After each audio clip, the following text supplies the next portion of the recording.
चप्पल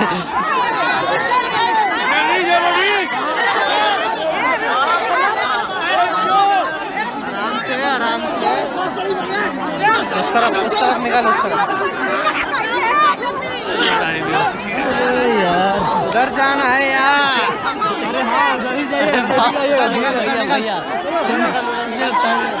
निकल निकल निकल निकल।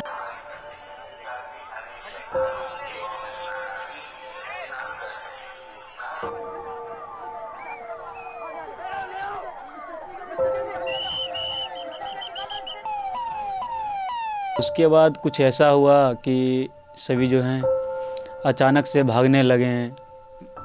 उस भीड़ में बच्चे बूढ़े सभी चपाने लगे थे। 29 जनवरी 2025 प्रयागराज के महाकुंभ में अमृत स्नान का दिन। सब कुछ अच्छा चल रहा था। हम अश्विन भैया, गणेश भैया, शिवम सब कोई आराम से लौट रहे थे। लेकिन जैसे जैसे हम लोग आगे बढ़ते जा रहे थे तो हम लोग को रियलाइज़ हुआ कि लोग एक दूसरे की तरफ बहुत ही कॉम्पैक्ट रूप से बढ़े जा रहे हैं और वहाँ धीरे धीरे जगह बची नहीं थी। उतना उतना लाश सब उठाया, को दिया, लड़की था, लड़का था। मेरा भी आदमी है, कहीं हम घर कैसे जाएंगे सर?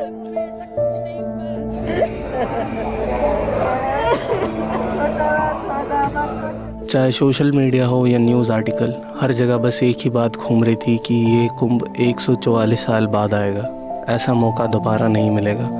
और लोग इसी भावनाओं में बहते गए कि हमें इस मौके को गंवाना नहीं है। और एट द मोमेंट जब भीड़ दूसरे डायरेक्शन में मुड़ी और लोग भी दूसरे डायरेक्शन से आ रहे थे और उन दोनों का कोलिजन हुआ, और फिर उस मोमेंट तक भी मुझे लग रहा था कि चलो, ऐसा मैंने देखा है, बहुत जगह मैं घूमने जा चुका हूँ, तो ऐसा मैंने देखा है कि भीड़ आपस में एक दूसरे से टकराती है और निकल जाती है। लेकिन धीरे धीरे लोग जब बेकाबू होना स्टार्ट हुए और बस सुनना बंद कर चुके थे वो, हम लोग चिल्ला रहे थे कि आगे से रास्ता बंद है, 2 मिनट रुक जाओ, हम लोग निकल जाएंगे दूसरे रास्ते से, लेकिन कोई सुनने को रेडी नहीं था। और फिर हम मेरा हाथ तो छूट चुका था भैया लोग से, तो मैं पीछे था और मेरा हाइट भी छोटा है और वहाँ लोग थे काफ़ी लंबे लंबे। उस वक्त मुझे रियलाइज़ हुआ कि भाई,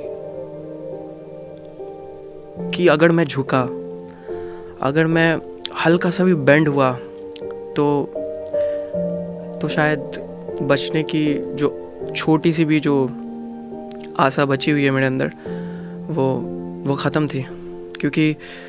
क्योंकि वहाँ पे बहुत लोग बेहोश होकर गिर चुके थे, बहुत लोगों का सांस आना बंद हो चुका था और मेरे चारों तरफ से बस एक ही आवाज़ आ रहा था, कोई बचा लो, मेरी बेटी को बचा लो।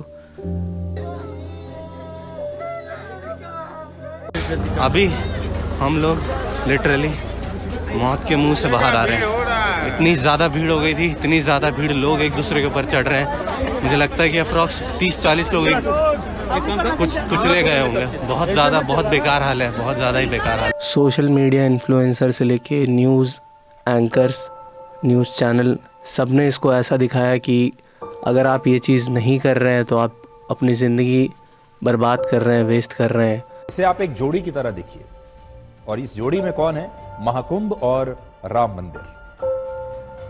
तो इससे क्या बात समझ में आती है? पहली बात, इससे दुनिया में हिंदू एकता का संदेश गया है।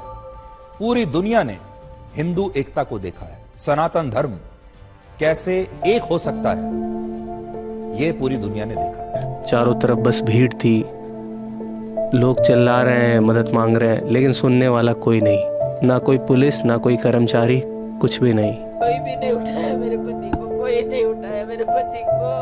हम बोले अरे भाई बच्ची है, इसको बचाओ, कोई बचाओ, कोई नहीं बचाया, बच्ची दब के मर गई। और उस टाइम तो ऐसा हुआ पड़ा था कि जैसे कि जब भीड़ बहुत ज़्यादा हो गए थे तो हम सब चिल्ला रहे हैं कि बूढ़े व्यक्ति सब चपा रहे हैं, चिल्ला रहा हूँ कि भाई रुक जा रुक जा रुक जा, लेकिन कोई सुनने को तैयार नहीं थे। चारों तरफ भगदड़ मची हुई थी, कोई गिर रहा था, कोई किसी के ऊपर चढ़ रहा था, किसी का हाथ दब रहा था, किसी का पैर दब रहा था, कोई रो रहा था, कोई भीख मांग रहा था, लेकिन मैं कुछ नहीं कर सकता था। पहली बार मुझे रियलाइज़ हुआ कि भाई ज़िंदगी कितनी ज़्यादा कीमती थी उस समय, क्योंकि हम सभी को लग रहा था कि सब चीज़ें अब ख़त्म होने वाली हैं, सब चीज़ें अब ये आखिरी मोमेंट है हमारा। और मेरी माता और मेरी जो भाभी थी वो दोनों ख़त्म हो चुकी, वो सब मर चुकी। ये जो लड़की थी, ये लड़की अपने माँ उसकी बचाई। तो भैया ने पीछे मुड़ा, देखा, और फिर मैंने तौलिया को जितना जान लगा के फेंक सकता था फेंका, और भैया ने उसके पकड़ के मुझे खींचा। और उसके बाद फिर जो मैं वहाँ स्कूटर भी गिरा हुआ था एक, उस पर लोग के सिर पता नहीं क्या क्या, मैं देखने वाला मंजर नहीं था वो। मैं वहाँ से कूद के आगे निकला और फिर मैं एक सेकंड भी पीछे नहीं देखा कि पीछे क्या हुआ। फिर वहाँ से हम लोग दौड़े, सामान पैक किया और बस निकले वहाँ से। इतनी भीड़ है, 11,000 वोल्ट का ट्रांसफार्मर मुड़ने को था, गिरने को था। अगर वो गिर जाता तो शायद हम बोल नहीं रहे थे, आंखों के सामने आया। आज मैंने बस हिम्मत टूट गई थी मेरी। मैं बस यही बोलूँगा कि नहीं भाई, बिल्कुल नहीं, बिना किसी उसके आ जाओ चलेगा, बट नहीं, इतनी भीड़ में नहीं। जब एक 60 साल का बुजुर्ग कुंभ पहुंचकर डुबकी लगाता है तो ये एक श्रद्धा है, लेकिन वहीं कुछ जवान लड़के जय शिव शंकर के नारे लगाते हुए लोगों को धक्का देकर गिराते हुए ये सोचते हैं कि वो डुबकी लगाकर अपने पाप धो लेंगे। तो ये श्रद्धा नहीं, ये अंधभक्ति है। जो चले गए हैं वो वापस नहीं आएंगे। हमें बस इस चीज़ से सीख लेनी है कि ऐसी गलतियां बार बार ना हो।